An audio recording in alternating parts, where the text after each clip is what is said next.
Kelancaran penyaluran dan ketersediaan BBM serta gas selama bulan Ramadan dan Idul Fitri 1440 Hijriah, Pertamina membentuk tim Satuan Tugas atau Satgas Ramadan dan Idul Fitri 2019 secara serentak mulai aktif pada 21 Mei hingga 20 Juni 2019. Satgas ini adalah persiapan PT Pertamina untuk mengantisipasi tingginya kebutuhan bahan bakar minyak dan gas selama Ramadan hingga Idul Fitri 1440 Hijriah yang bertugas memantau ketersediaan BBM dan juga LPG di area masing-masing marketing operasional region.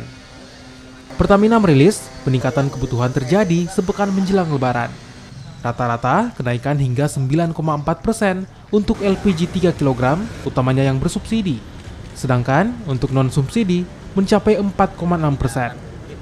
Satgas ini juga akan melakukan pemantauan terhadap seluruh SPBU yang ada di cakupan wilayah MOR 7 untuk memastikan pendistribusian BBM dan gas bisa tepat sasaran.